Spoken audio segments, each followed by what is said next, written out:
बहुत पुराने समय की बात है। एक छोटे से गांव में चांदनी नाम की 12 साल की लड़की अपनी मां के साथ रहती थी। 3 दिनों तक गांव को ये एहसास ही नहीं हुआ कि कुएं पर उसकी मां क्यों नहीं दिखी, और वो घर जो कभी आवाजों से भरा रहता था अचानक इतना खामोश क्यों हो गया। चांदनी ने इन 3 दिनों में किसी से कुछ नहीं कहा। पहली सुबह, माँ, आज इतनी देर हो गई, आप सोकर क्यों नहीं उठी? हर सुबह तो आप ही मुझे जगाती हो। माँ, आंखें खोलो। लगता है माँ को कुछ ज्यादा ही नींद आ रही है। आज कुएं से पानी भर के मैं ही ले आती हूँ, फिर स्कूल भी तो जाना है। इतना सोचकर चांदनी एक बाल्टी लेकर कुएं के पास चली गई। वहां पर कुछ औरतें पहले से ही पानी भर रही थी। अरे सुनो भाभी, मेरी भी बाल्टी भर दो। मैं अभी छोटी हूँ, कुएं से पानी नहीं भर पाऊंगी। अरे चांदनी, आज तुम पानी भरने क्यों आई हो? तुम्हारी माँ कहाँ है? मेरी माँ, वो तो अभी तक सो ही रही है। ऐसा कैसे हो सकता है? ये तो असंभव है। सरस्वती तो सुबह 5 बजे ही उठ जाती थी हर रोज, फिर वो चाहे कितनी भी बीमार क्यों ना हो। पर आज ऐसा क्या हो गया उसे जिसके कारण वो उठी ही नहीं? वही तो मेरी भी समझ में नहीं आ रहा है। भाभी, जल्दी से मेरी बाल्टी भर दो, मुझे स्कूल भी जाना है। हाँ ठीक है बेटी, मैं भर देती हूँ तुम्हारी बाल्टी। उस औरत ने चांदनी की बाल्टी भर दी। उसके बाद चांदनी पानी लेकर घर आ गई। माँ, आप तो अभी तक सो रही हो। बहुत आलसी हो गई हो आप। चलिए कोई बात नहीं, मैं अकेले ही तैयार हो जाऊंगी आज। चांदनी अपने कमरे में गई और तैयार हो गई। लगता है माँ अभी उठेंगी नहीं। मैं स्कूल चली जाती हूँ, जब तक वापस आऊंगी तब तक तो उठ ही जाएंगी। चांदनी फिर से अपनी माँ के पास चली गई। माँ उठी नहीं तो क्या हुआ, उन्हें तैयार कर देती हूँ, क्योंकि माँ को तो सुबह सुबह जल्दी तैयार हो जाने की आदत है। पहले पानी से मुंह धो देती हूँ, फिर बाल बना देती हूँ और साड़ी भी बदल देती हूँ। चांदनी ने वैसा ही किया। उसने पानी से अपनी माँ का चेहरा धोया, फिर बाल बनाए, फिर उनकी साड़ी भी बदल दी, लेकिन उसकी माँ टस से मस नहीं हुई। पता नहीं माँ को क्या हो गया है। आज इतनी गहरी नींद में सो रही हैं कि सांस भी नहीं ले रही।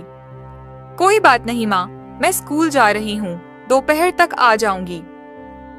इतना बोलकर चांदनी ने अपना बैग उठाया, घर से बाहर गई, बाहर से ताला लगा दिया और स्कूल चली गई। स्कूल पहुंचते ही, अरे चांदनी, हर रोज तो तुम्हारी माँ तुम्हें स्कूल छोड़ने आती थी, फिर आज क्या हो गया? अरे शीला, मेरी माँ अभी तक सो रही है, इसलिए वह आज मेरे साथ नहीं आई है। ये कैसी अजीब बात है चांदनी। हम सब स्कूल आ गए हैं, सूरज सर पर चढ़ गया है और तुम्हारी माँ अभी तक सो रही है। अरे सो रही है तो सोने दो, तुम लोगों को क्या लेना देना। चलो क्लासरूम में चलते हैं। वहीं दूसरी तरफ कुछ गांव वाले जब दोपहर के वक्त चांदनी के घर के बाहर से निकले तो देखा उसके घर पर ताला लगा था। अरे काका, ये सरस्वती चाची कहाँ चली गई आज? वो तो हम सबको अपना परिवार मानती हैं और कहीं भी जाती हैं तो हमें बता कर जाती हैं। लगता है बेचारी सुबह जल्दी उठकर चली गई होंगी, इसीलिए बताने का मौका नहीं मिला होगा। इतने में वहां पर गांव की वही औरतें आ गईं, जो चांदनी को थोड़ी देर पहले कुएं पर मिली थी।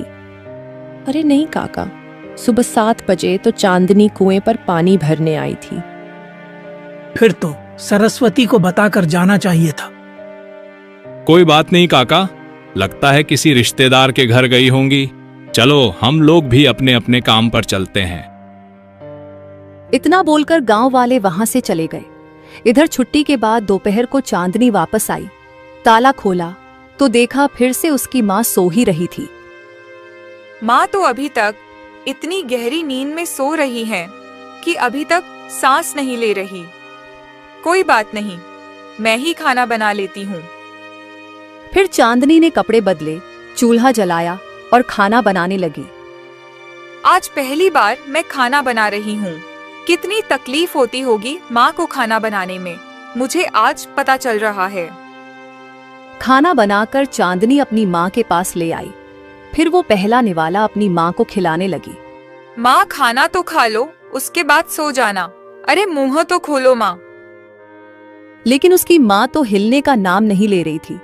उसने जबरदस्ती अपनी माँ के मुंह में खाना डाल दिया, फिर खुद भी खाने लगी। चलो, मैं माँ को ज्यादा परेशान नहीं करती, मैं ही खा लेती हूँ। कभी तो माँ की नींद खुलेगी ही, तब मैं पेट भर के खिला दूंगी। तो चांदनी ने खुद ही खाना खा लिया। फिर उसने होमवर्क किया। धीरे धीरे रात हो गई, लेकिन उसकी माँ की नींद अभी तक नहीं खुली। चांदनी बड़ी परेशान हो गई। कल रात से लेकर आज दूसरी रात हो गई, फिर भी मेरी माँ नहीं उठी। ऐसी नींद किस काम की जिसमें इंसान सांस लेना ही भूल जाए। कोई बात नहीं, मैं भी यहीं माँ के पास सो जाती हूँ। तो चांदनी अपनी माँ के पास ही सो गई। अगली सुबह फिर से उसकी माँ नहीं उठी, लेकिन फिर भी चांदनी स्कूल जाने के लिए फिर से तैयार हो गई। माँ, आज दूसरी सुबह है, जल्दी से उठ जाओ ना, मुझे बड़ी घबराहट हो रही है। चांदनी के इतना बोलने पर भी उसकी माँ ने कोई जवाब नहीं दिया। कोई बात नहीं माँ, आपका जब तक मन करे तब तक सोती रहो, मैं जा रही हूँ स्कूल। एक बार फिर से चांदनी घर में ताला लगाकर स्कूल के लिए निकल गई। रास्ते में कुछ गांव वाले उसे मिल गए। अरे चांदनी बिटिया, कल तुम्हारी माँ बिना हम लोगों को बताए कहाँ चली गई थी? कहीं नहीं काका, माँ तो घर में ही थी। मैं ही ताला लगाकर चली गई थी। दरअसल वो सो रही थी, तो मैं उन्हें परेशान नहीं करना चाहती थी। अभी भी वो सो ही रही हैं। बेटी, क्या उनकी तबीयत खराब है? हाँ, पिछले कुछ दिनों से उनकी तबीयत खराब थी। मैंने कल रात उन्हें दवाई खिलाई और वो सो गई। तब से वो उठ ही नहीं रही। कल भी मैंने उनके बाल ठीक किए थे, कपड़े बदल दिए थे, आज भी वही किया, पर वो उठी ही नहीं रही। ये कैसे हो सकता है बेटी? तुम स्कूल जाओ, मैं और मोहन जाकर तुम्हारी माँ के हालचाल ले लेते हैं। नहीं नहीं, आप लोग मेरी माँ को परेशान करने मत जाना, उन्हें सोने दो। मैं अपनी माँ से बहुत प्यार करती हूँ, मैं नहीं चाहती कोई उन्हें परेशान करे। ये सब सुनकर काका और मोहन को थोड़ा अजीब लगा। तभी मोहन ने काका से कहा, काका, चांदनी को स्कूल जाने दो, हम लोग खेतों में काम करने चलते हैं। ठीक है बिटिया, तुम स्कूल जाओ, हम तुम्हारी माँ को परेशान नहीं करेंगे। चांदनी खुशी खुशी स्कूल के लिए चली गई। तभी मोहन ने काका से कहा, काका, मुझे तो कुछ गड़बड़ लग रही है, चलो एक बार सरस्वती बहन को देख ही लेते हैं। हाँ मोहन बेटा, गड़बड़ तो मुझे भी लग रही है, चलो चलकर देखते हैं। लेकिन जैसे ही वो लोग चांदनी के घर पहुंचे तो देखा बाहर ताला लगा हुआ था। काका, चांदनी तो फिर से ताला लगाकर चली गई और बाहर से अंदर का कुछ दिखाई भी नहीं दे रहा। बेटा, किसी के घर का ताला तो तोड़ नहीं सकते, चलो चलते हैं। लगता है सरस्वती बहन दवा खाकर सो ही रही होंगी। हम लोग फालतू में ही कुछ ज्यादा सोच रहे हैं। हाँ, मुझे लगता है आप सही कह रहे हो काका, चलो चलते हैं यहां से। तो इस तरह तीसरे दिन भी चांदनी ने यही किया। उसकी माँ की आंख ही नहीं खुली। लेकिन चौथी रात चांदनी के घर से बदबू आने लगी। तब पूरा गांव उसके घर इकट्ठा हो गया। तो देखा उसकी माँ इस दुनिया से जा चुकी थी। चांदनी, इसका मतलब तुम्हारी माँ 3 दिन पहले ही ये दुनिया छोड़कर जा चुकी थी और तुमने हमें आज तक नहीं बताया उनके मृत शरीर को अपने घर में छुपाकर रखी हुई हो। नहीं, मेरी माँ को कुछ नहीं हुआ है, वो तो बस सो रही हैं। उन्हें परेशान मत करो, जाओ आप लोग। चांदनी बिटिया को बहुत बड़ा सदमा लग गया है, इसीलिए ये ऐसी हरकतें कर रही थी। चलो मोहन, हम लोग इसकी माँ का अंतिम संस्कार कर देते हैं। नहीं, मेरी माँ को लेकर कहीं मत जाओ, वो सो रही हैं। सोने दो इन्हें। काका, चांदनी ये मानने को तैयार ही नहीं कि उसकी माँ अब इस दुनिया में नहीं रही। चलो इनका अंतिम संस्कार कर देते हैं, तभी चांदनी को विश्वास होगा। और चांदनी का रोना भी जरूरी है, वरना सदमे से ये पागल भी हो सकती है। ये आप लोग कैसे पागलों वाली बातें कर रहे हैं? मैंने कहा ना, मेरी माँ सो रही है। मोहन बेटा, तुम उठाओ जल्दी से सरस्वती बहन को, चलो अंतिम संस्कार करने चलते हैं। चांदनी चीखती रही, चिल्लाती रही, लेकिन गांव वाले नहीं माने और उसकी माँ का अंतिम संस्कार कर दिया।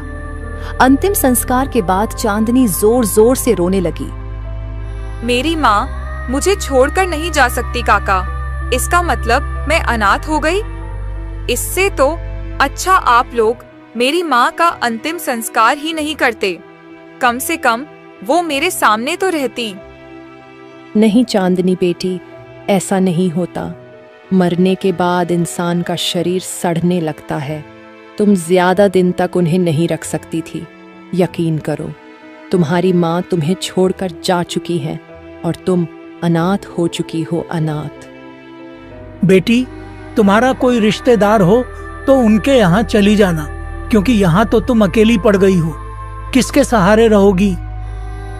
हाँ चांदनी, काका की बात मान लो, अब तुम अनाथ हो चुकी हो। गांव वालों की बातें सुनकर चांदनी बिलख बिलख कर रोने लगी। खैर, गांव वाले तो दिलासा देकर वहां से चले गए, लेकिन अब चांदनी अपने घर में बिल्कुल अकेली रह गई थी। ये घर मुझे काटने को दौड़ रहा है। मैं अनाथ हो चुकी हूँ। ऐसा करती हूँ, मामी के घर चली जाती हूँ। बाकी की जिंदगी उन्हीं के साथ बिताऊंगी। चांदनी ने तुरंत अपने घर में ताला लगाया और किसी दूसरे गांव में अपनी मामी के घर चली गई। मामी, मेरी माँ इस दुनिया में नहीं रही, मुझे अपने घर में रख लीजिए। मैं अनाथ हो चुकी हूँ। अरे, अनाथ हो चुकी हो तो मैं क्या करूं? इस दुनिया में बहुत सारे अनाथ बच्चे हैं। मेरे खुद के भी 3 बच्चे हैं। तुम्हें मैं कैसे पाल सकती हूँ? तुम्हारी माँ तो कुछ जमीन जायदाद भी छोड़कर नहीं गई कि हमें तुम्हें पालने का कोई फायदा मिल सके। चलो निकलो यहाँ से, मैं तुम्हें यहाँ नहीं रख सकती। ऐसा मत बोलिए मामी, अब तो मेरा कोई नहीं रहा इस दुनिया में। जब आप ही ऐसी बात करोगी तो बाकी लोग मेरी मदद कैसे करेंगे? मैं कहाँ जाऊंगी? मेरा तो सब कुछ बर्बाद हो गया। चल भाग जा यहाँ से, दोबारा इस गांव में दिखाई भी मत देना, और मुझे मामी तो बिल्कुल मत बुलाना। मेरा तेरे साथ कोई रिश्ता नहीं रहा। तेरी माँ के साथ ये रिश्ता भी खत्म हो गया। इतना बोलकर उसकी मामी ने उसे घर से भगा दिया। चांदनी बेचारी रोते रोते वहां से निकल गई। अब मैं किससे मदद मांगू? ऐसा करती हूँ, थोड़ी दूर पर मेरे चाचा रहते हैं, वहीं चली जाती हूँ। वो मेरी मदद जरूर करेंगे। यही सब सोचते सोचते चांदनी अपने किसी चाचा के घर चली गई और उनसे भी मदद मांगने लगी। लेकिन चाचा तो उसकी मामी से भी 4 कदम आगे निकले। अरे गांव वालों, ये कौन पागल भिखारन आ गई है इस गांव में? भगाओ इसको यहाँ से।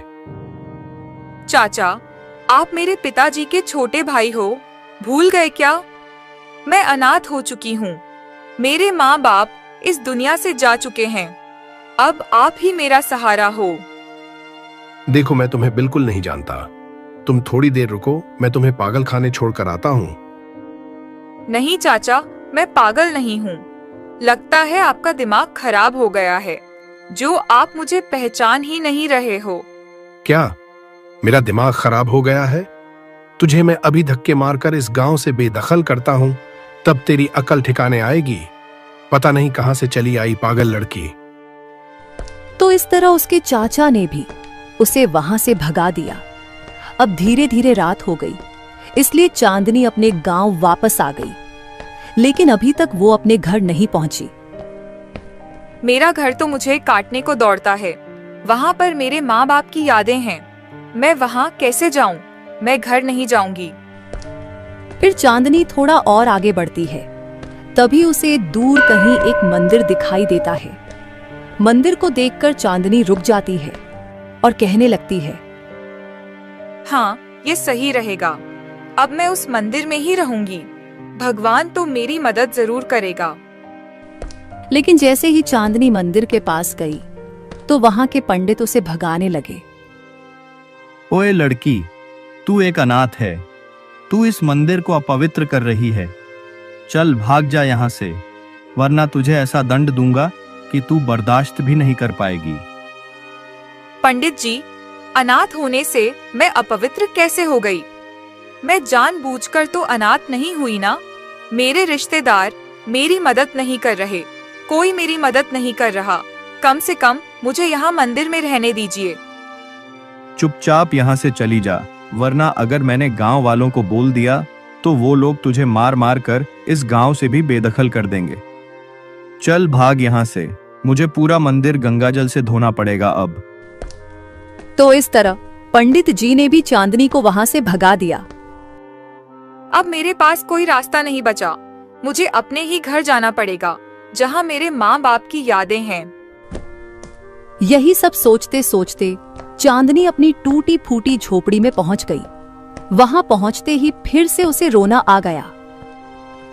हे भगवान, कोई मेरी मदद तो कर नहीं रहा। बस आप मेरी छोटी सी मदद कर देना। जो आपने मेरी माँ के साथ किया वही मेरे साथ भी करना। मैं सोने जा रही हूँ। आशीर्वाद देना कि मैं भी अपनी माँ की तरह फिर कभी ना उठूं। माँ की तरह गांव वाले मेरा भी अंतिम संस्कार तो कर ही देंगे, अगर बदबू आने लगेगी तो। इतना बोलकर चांदनी चुपचाप वहीं जमीन पर बिना खाए पिए ही सो गई। लेकिन सुबह उसकी जल्द ही आंख खुल गई। भगवान, ये तूने क्या किया? मेरी माँ की आंख तो सुबह नहीं खुली थी। मेरी आंख कैसे खुल गई? क्या अब आप भी मेरी मदद नहीं करोगे? मुझे नहीं रहना अनाथ बनकर इस दुनिया में। तभी गांव की वही औरत चांदनी के लिए खाना लेकर आ गई। बिटिया, कल तुम कहाँ थी दिन भर? मैंने तुमको कितना ढूंढा पर तुम कहीं मिली ही नहीं। भाभी, मैं अपने रिश्तेदारों से मदद मांगने गई थी, पर किसी ने मेरी मदद नहीं की। किसी ने मुझे अपने साथ नहीं रखा। यहाँ तक कि मंदिर के पुजारी ने भी मुझे मंदिर में नहीं रहने दिया, क्योंकि ये घर मुझे काटने को दौड़ रहा था। इसलिए मैं कल देर रात वापस इस घर में आ गई। चांदनी, तुम यहाँ की परंपराओं को तो जानती ही हो। लोग यहाँ अनाथ को अछूत मानते हैं, अपवित्र मानते हैं। कोई भी किसी अनाथ को रखना नहीं चाहेगा। लोगों के पास वैसे ही इतनी समस्याएं हैं, किसी दूसरे की जिम्मेदारी भला कोई क्यों संभालेगा। ये लो, तुम खाना खा लो। कल से तुमने कुछ खाया भी नहीं है। नहीं भाभी, मुझे बिल्कुल भूख नहीं लगी है।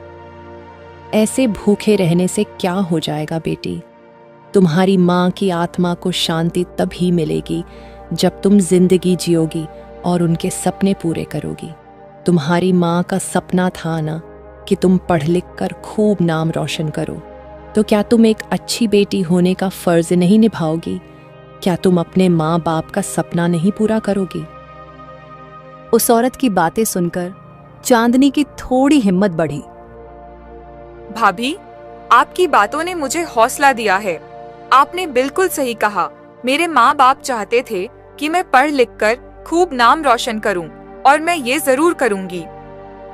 तो उसके लिए तुम्हें पढ़ना लिखना पड़ेगा।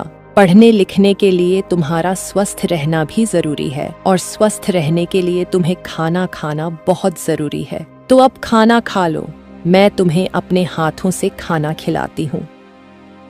वो औरत चांदनी को खाना खिलाने जा ही रही थी कि तभी गांव वाले वहां पर आ गए। सबके सब बहुत गुस्से में थे उस औरत की ये हरकत देखकर। कविता, ये तुम क्या कर रही हो? तुम इस गांव की परंपरा भूल गई क्या? अनाथों के आसपास भी नहीं भटकना चाहिए। वरना पूरा गांव इससे दूषित हो जाएगा। हमें भी चांदनी के साथ लगाव है, उसके लिए बुरा लगा, लेकिन हम अपनी परंपराओं को तो नहीं तोड़ सकते ना। इतना बोलकर मोहन ने खाने की थाली उठाई और घर के बाहर फेंक दी। ये आप लोग क्या कर रहे हैं? आज के जमाने में भी आप लोग ऐसे फालतू की परंपराओं का पालन करते हैं। किसी अनाथ को खाना खिलाना तो पुण्य का काम होता है।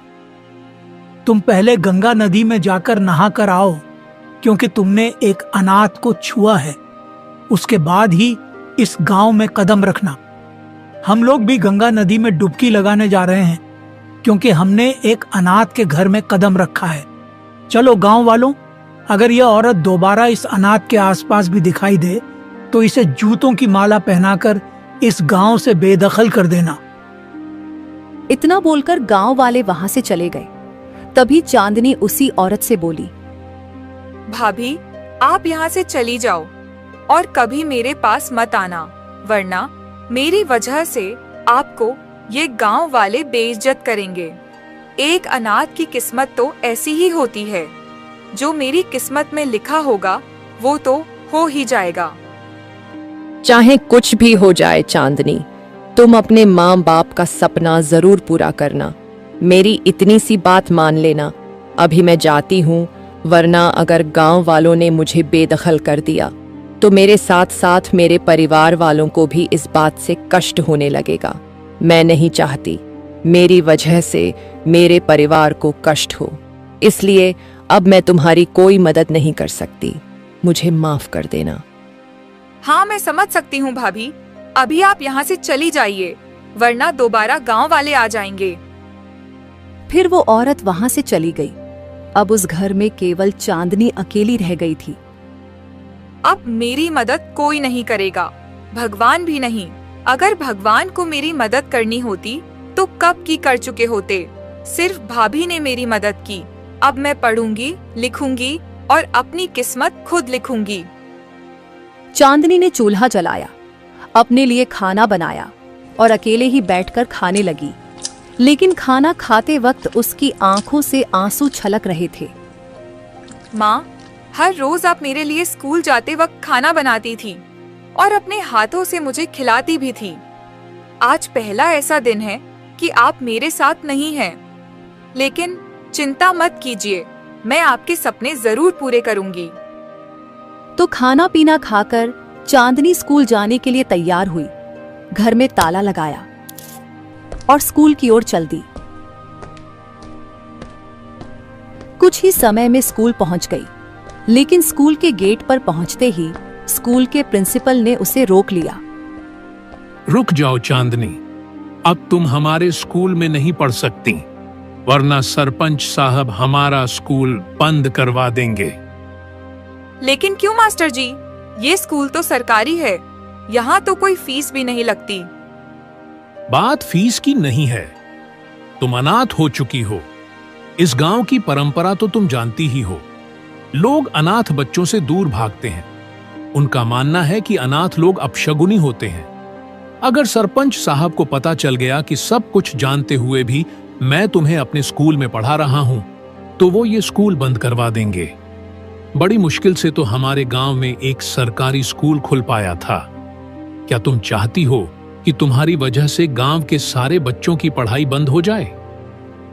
प्रिंसिपल की बातें सुनकर चांदनी की आंखों में आंसू आ गए, लेकिन फिर भी अपनी आंखों में आंसू लिए बोली, नहीं मास्टर साहब, मैं नहीं चाहती कि सिर्फ मेरी वजह से सैकड़ों बच्चों की पढ़ाई बंद हो।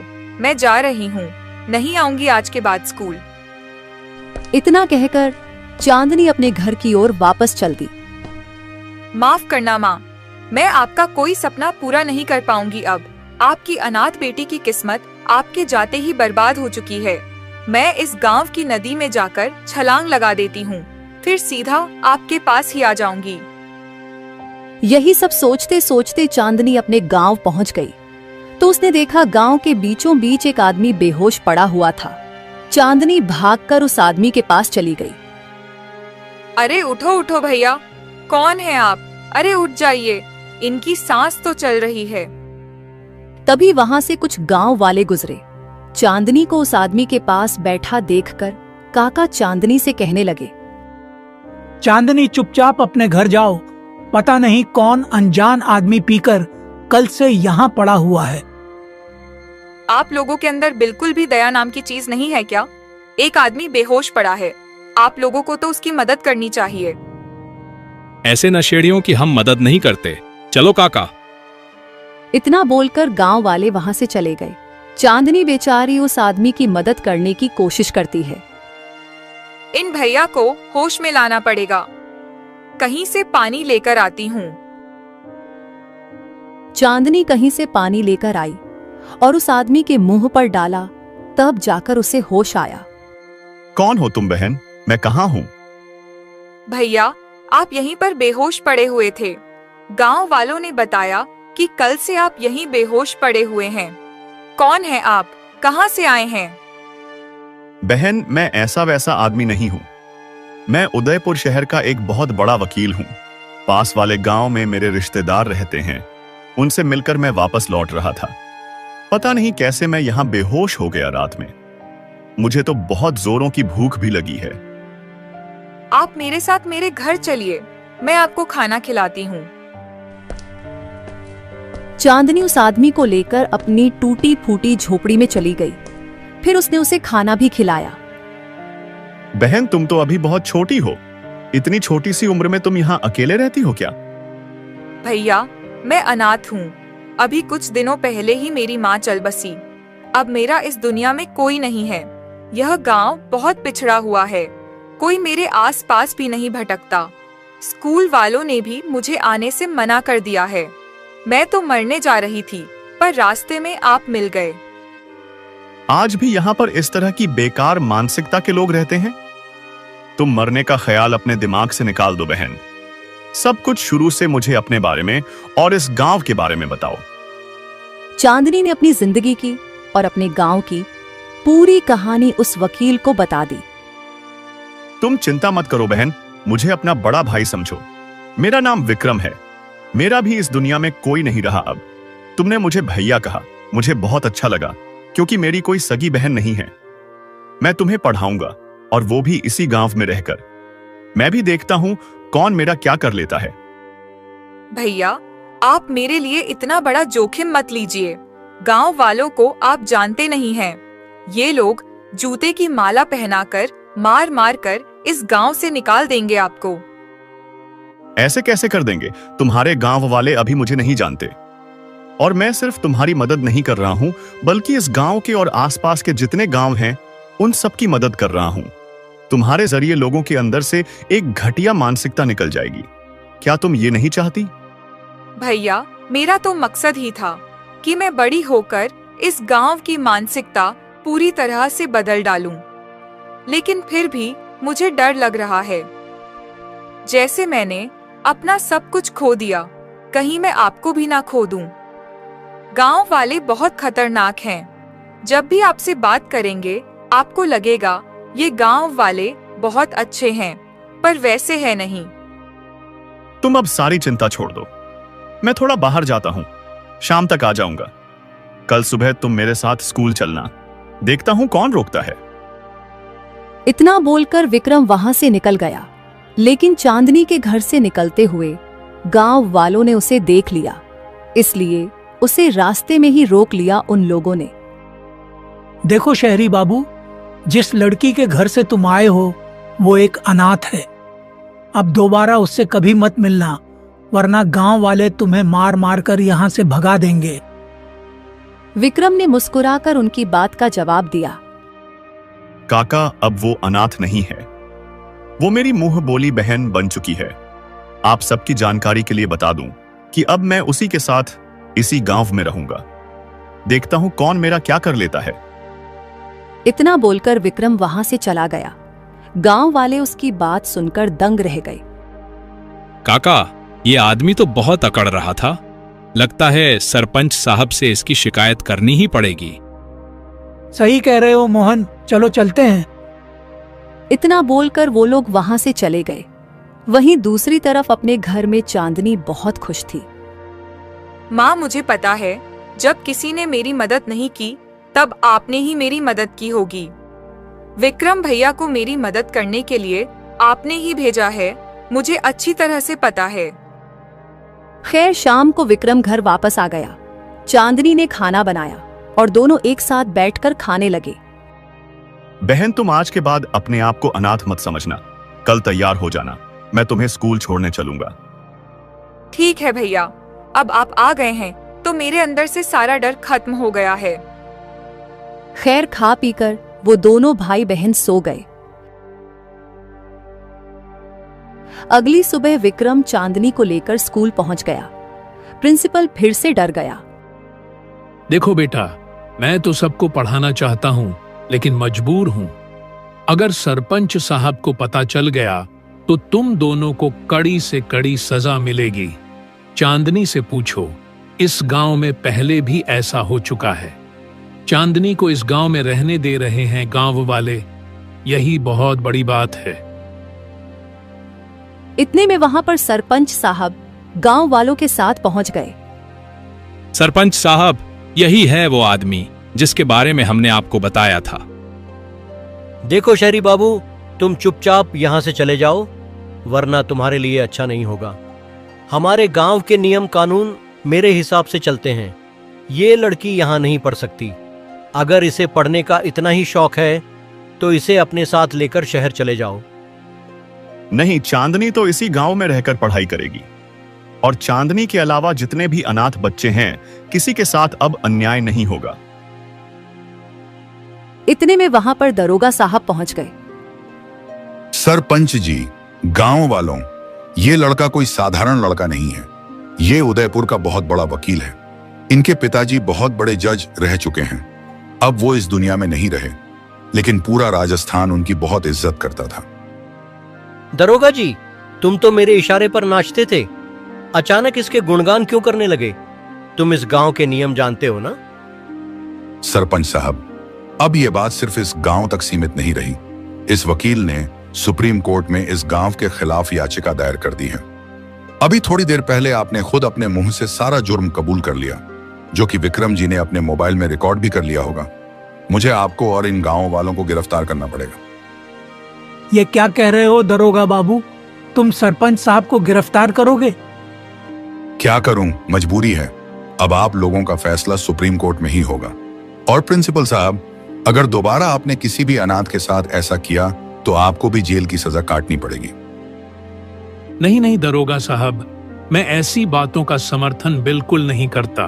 मैं पढ़ा लिखा इंसान हूं। चांदनी बिटिया, तुम आज के बाद इसी स्कूल में पढ़ोगी, और वो भी सबसे आगे बैठकर, क्योंकि तुम्हारे जरिए इस गांव की घटिया मानसिकता खत्म हो गई है। तो दरोगा साहब तुरंत सरपंच और बाकी गांव वालों को गिरफ्तार करके वहां से चले गए। तभी वो औरत भागते हुए चांदनी के पास आई। चांदनी बिटिया, मुझे पता था एक न एक दिन तुम्हारी किस्मत जरूर बदलेगी। वकील बाबू, तुम्हारा बहुत बहुत धन्यवाद। अब इस गांव में किसी अनाथ के साथ कोई अन्याय नहीं होगा। ये सब कुछ मेरी बहन चांदनी की वजह से हुआ है। मैं तो इस गांव की परीक्षा लेने आया था। जानबूझकर बेहोश होकर पड़ा हुआ था उस रात। पर इस गांव की मानसिकता इतनी खराब थी कि किसी ने मेरी मदद नहीं की, सिर्फ चांदनी को छोड़कर। इसीलिए चांदनी के जरिए ही मैंने आप सबकी मदद की। तो अब चांदनी उसी स्कूल में पढ़ने लगी। पढ़ लिखकर वो जवान हो गई। उसकी स्कूल की पढ़ाई खत्म हो गई। फिर एक रात खाना खाते हुए, भैया अब आप शादी कर लीजिए। इस घर में भाभी आ जाएंगी तो बहुत अच्छा रहेगा। चांदनी, मैं शादी तो करूंगा, लेकिन तुम्हारे वकील बनने के बाद। क्या मैं भी वकील बनूंगी? हाँ चांदनी, एक वकील की बहन वकील नहीं बनेगी तो क्या बनेगी? मैंने तुम्हारा दाखिला एक बहुत बड़े लॉ कॉलेज में करवा दिया है। कल ही तुम जा रही हो वहां। तो विक्रम ने चांदनी को पढ़ने एक बहुत बड़े लॉ कॉलेज में भेज दिया। वो वहीं हॉस्टल में रहती थी और पढ़ाई करती थी। 6 सालों के अंदर ही चांदनी भी एक बहुत बड़ी वकील बन गई। उसने बड़े बड़े नेताओं के केस सॉल्व किए, जिससे उसका भी खूब नाम हो गया। भैया, आज आपकी वजह से मैं अपने माँ बाप का सपना पूरा कर पाई। आप ना होते तो ये कभी ना हो पाता। चांदनी, तुमको याद होगा, आज से 15 साल पहले जब तुम अपने चाचा के घर गई थी तो उन्होंने तुम्हें पहचानने से भी इनकार कर दिया था। मैंने दूर से तुम्हें देख लिया था। उसी रात मेरे सपने में एक औरत आई और फिर पता चला कि वो तुम्हारी माँ की आत्मा थी। उन्होंने ही मुझसे कहा था तुम्हारी मदद करने के लिए। इतने में वहां पर चांदनी की माँ की आत्मा प्रकट हो गई। हाँ बेटी, मैंने ही विक्रम बेटे को भेजा था। आज जाकर मेरी आत्मा को शांति मिली। इतना बोलकर उनकी आत्मा मुक्त हो गई। कुछ ही दिनों में चांदनी ने अपना अच्छा सा घर बनवा लिया। विक्रम ने शादी भी कर ली। फिर चांदनी अपने भैया भाभी के साथ एक खुशहाल जिंदगी बिताने लगी।